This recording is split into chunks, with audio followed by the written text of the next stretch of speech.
d'appliquer dans l'exercice 3 l'algorithme de Dijkstra, l'algorithme que vous avez vu dans le module théorie des graphes qui permet de rechercher le plus court chemin à partir d'un sommet S.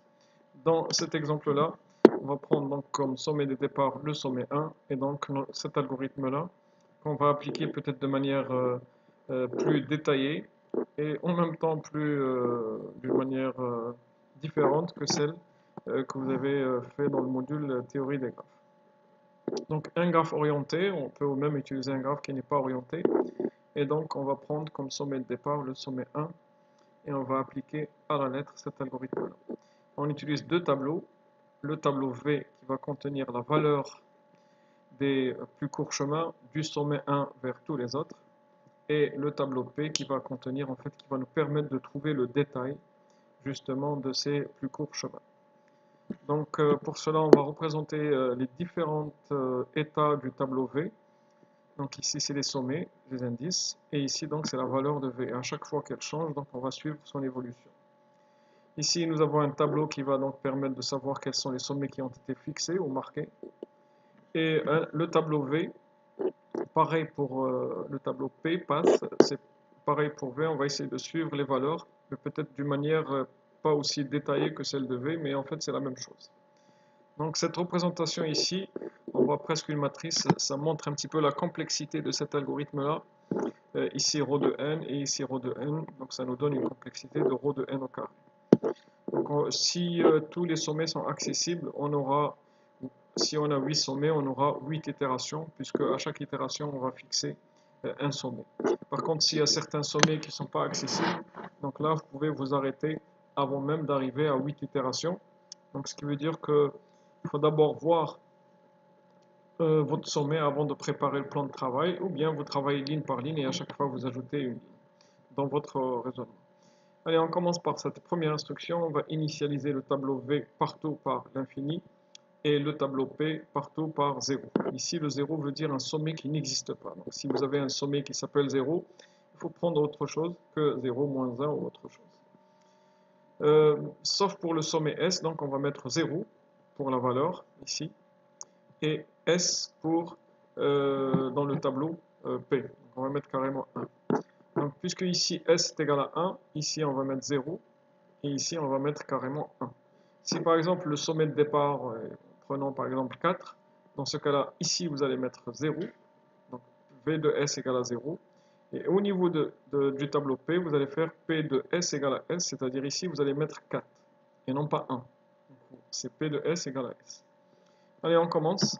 Voici donc l'exécution de cette instruction-là, V le tout à l'infini, sauf le sommet S, c'est 0. Voilà, c'est ce qu'on a fait ici, 0 partout l'infini. Et pour le tableau P, partout c'est des 0, un sommet qui n'existe pas, sauf pour le sommet 1, c'est 1, P de S égale à S. Et maintenant, on va commencer. Donc on va rentrer dans la boucle et commencer l'algorithme qui s'exécute en deux étapes. D'abord, on cherche la valeur la plus petite. Une fois on la trouve, on fixe, et ensuite on traite les successeurs. Donc maintenant la valeur la plus petite ici, c'est bien sûr 0, puisque le tout est l'infini. Donc on va sortir dans cette boucle-là avec Vmin égale à 0. Et le sommet x qui va correspondre au sommet qui possède cette valeur minimale, c'est 1. Donc on va sortir ici avec x est égal à 1, et Vmin est égal à 0. On rentre dans la boucle et on teste est-ce que Vmin est inférieur à plus l'infini. Ce test-là, en fait, est utilisé dans le cas où nous avons des sommets inatteignables, ce qui permet de sortir directement. Mais là, on va voir donc, que nous avons une valeur minimale qui est inférieure à plus l'infini. Donc la première chose qu'on va faire, c'est fixer x. Donc on fixe le sommet 1. Et juste après, on rentre dans cette boucle-là et on va traiter les successeurs de x. Les successeurs de x, c'est-à-dire de 1, il y a 2, 5 et 7. Et on va exécuter à la lettre ce test-là. On va prendre la valeur de x, c'est-à-dire Vmin. V de x, c'est Vmin. 0. Et on va ajouter la distance qui sépare le sommet fixé avec son successeur. Donc ici 0 plus 1, ici 0 plus 5 et ici 0 plus 7. On va la comparer avec la valeur actuelle du successeur, qui est actuellement l'infini pour les trois. Que ce soit pour le sommet 2, c'est l'infini, pour le sommet 5, c'est l'infini, et pour le sommet 6, c'est l'infini. Puisqu'on trouve que c'est inférieur, donc on va corriger. la valeur, au lieu de l'infini, ben, il faut le remplacer par 0 plus 1. Pour le sommet 5, pareil, au lieu de l'infini, on va faire v de y égale à v de x plus wxy, qui veut dire v de x c'est le v min, 0, wxy c'est la distance qui sépare. Donc c'est ce qu'on obtient. Là, 0 plus 1, il est inférieur à l'infini, donc on corrige. 0 plus 5 est inférieur à l'infini, on corrige. Et pareil pour le sommet 6. Donc ça, on l'a exécuté 3 fois. Maintenant, il faut aussi exécuter à chaque fois qu'on exécute. On modifie dans le tableau V, il faut modifier dans le tableau P. Ça se voit ici. Donc P de Y, en fait, va recevoir X. Je rappelle que Y, c'est le successeur, à savoir ici 2, 5 et 6. Et X, c'est le sommet fixé. Donc dans ces deux sommets-là, on va barrer cette valeur-là 0 pour ces trois sommets-là, le 2, le 5 et le 6. Et on va remplacer par X qui est 1. Donc, et on obtient ceci. Donc là, on a exécuté cette instruction.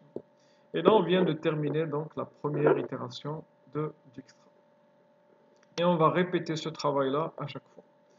Maintenant, bien sûr, le tableau ici, V, il contient toutes les autres valeurs. On va les faire descendre, sauf celle-ci qui existe, mais on ne va pas la faire descendre juste pour ne pas déranger le calcul du minimum.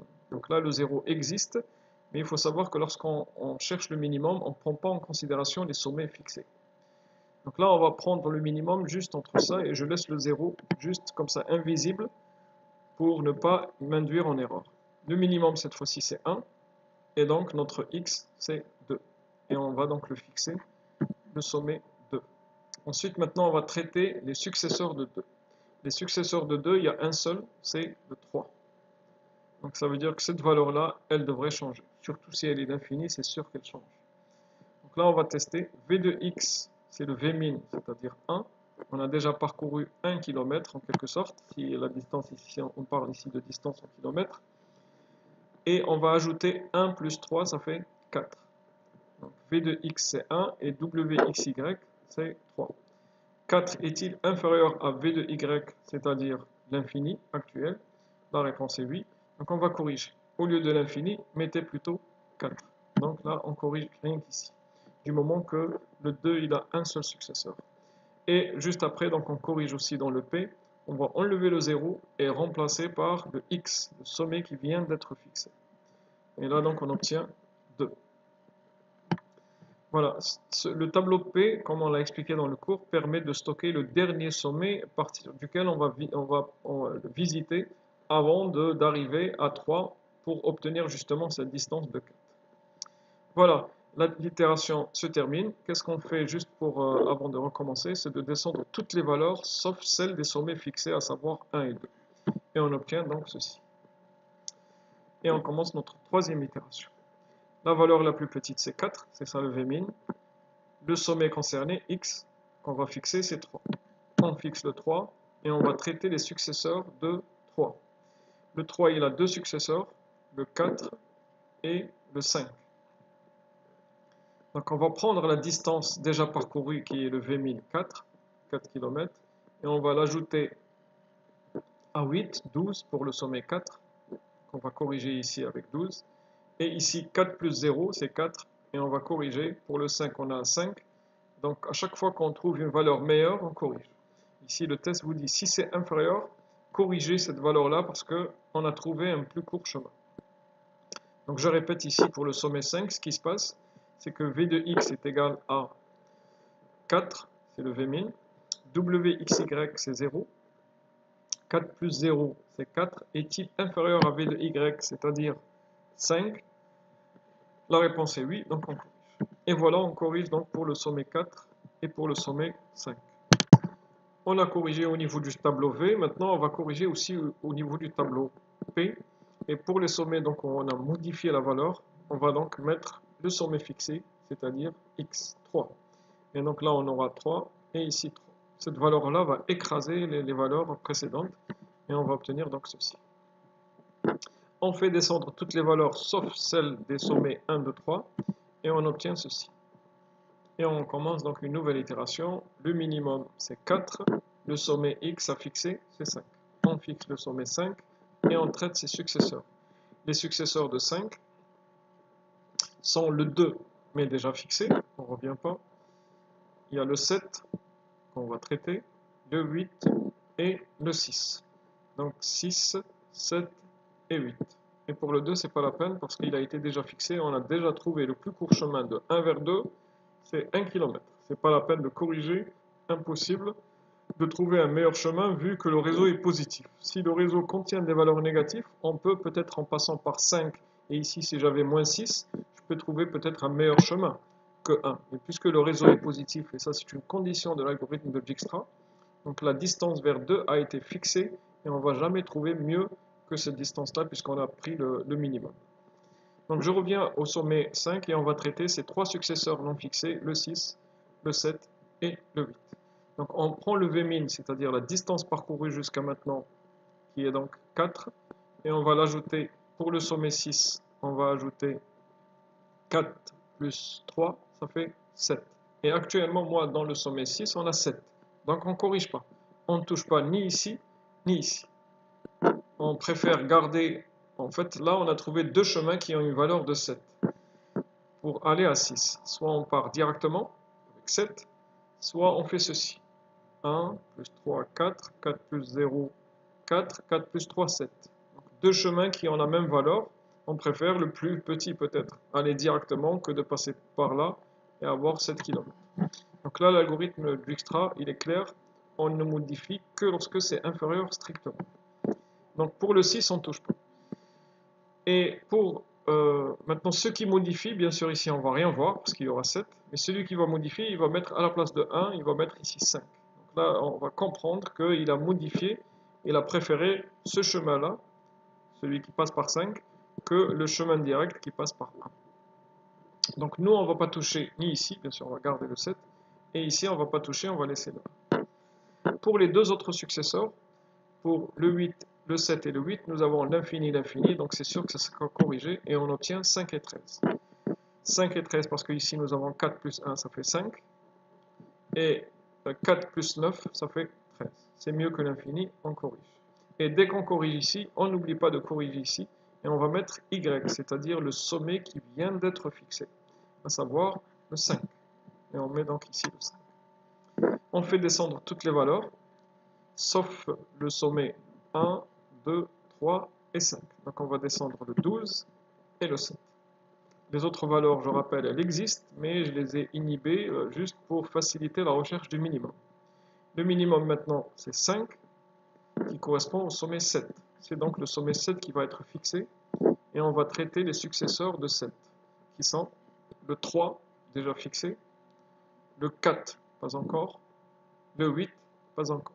Donc nous avons 3 successeurs pour le 7, les voilà, et on va traiter uniquement 2, le 4 et le 8. Commençons par le 4. Le 4 actuellement, nous avons 12. Est-ce qu'on va trouver un meilleur chemin? On va voir. Le Vmin, c'est-à-dire la valeur de 7, c'est 5. Donc actuellement, nous avons ici 5 km parcourus. 5 plus 7, ça fait 12. Et nous, on a déjà 12. Donc là aussi, on ne va pas toucher, ni ici, ni ici. Pour le sommet 8, nous avons, je rappelle, 5. 5 plus 4, ça fait 9. 9, c'est mieux que 13. Donc on corrige. Et dès qu'on corrige ici, on corrige là. Et on va mettre à la place de ce 5 là, le sommet X qui vient d'être fixé, à savoir le 7. Voilà, ensuite on fait descendre toutes les autres valeurs, sauf bien sûr des sommets 1, 2, 3, 5 et 7. Donc il nous reste le 4 et le 6. Voilà, avec le temps, donc la résolution s'accélère. Maintenant, on va chercher le minimum. Ça correspond à la valeur 7 et le sommet c'est 6. On fixe le sommet 6 et on traite les successeurs de 6 qui sont le 5, déjà fixé, le 8, pas encore, et le 7, déjà fixé. Donc il ne reste à traiter que le 8. On prend le Vmin, c'est-à-dire la valeur de 6, qui a été utilisée pour fixer le 6, 7 km, et on va l'ajouter pour aller à 8. 7 plus 4, ça fait 11. On préfère garder le 9. Donc jamais on corrige une valeur petite par une valeur grande. On devrait obtenir ici, si on voit le déroulement, obtenir qu'un tri par ordre décroissant. On part du grand et on descend. 5, 4, 13, 9, etc. Et jamais 13, 9, ensuite 11. Ça c'est fou. Donc là, on ne va pas corriger. ce qui veut dire que cette itération-là, il n'y aura aucune valeur qui va être corrigée. On va juste faire descendre les valeurs des sommets non fixés. Et là, il ne reste que deux, le 4 et le 8. Tous les autres ont été fixés. On choisit le minimum maintenant, c'est le 9, et c'est donc le 8 qui sera fixé avant le 4. Maintenant, le plus court chemin de 1 vers 8, on sait que c'est 9 puisque ça a été fixé. On traite les successeurs de 8, il y en a un seul, le voilà. Ça c'est prédécesseur, ça aussi c'est prédécesseur. Un seul successeur, ben c'est le 4. Donc on va voir, est-ce qu'on va corriger la valeur de 4 du moment que 4 n'a pas été fixé. Actuellement nous avons 12 km. On va prendre le Vmin de 8, c'est-à-dire le 9, et on va l'ajouter à 2. 9 et 2, ça fait 11. Donc c'est mieux que le 12. On corrige, et si on corrige ici, on corrige là. On corrige par quoi?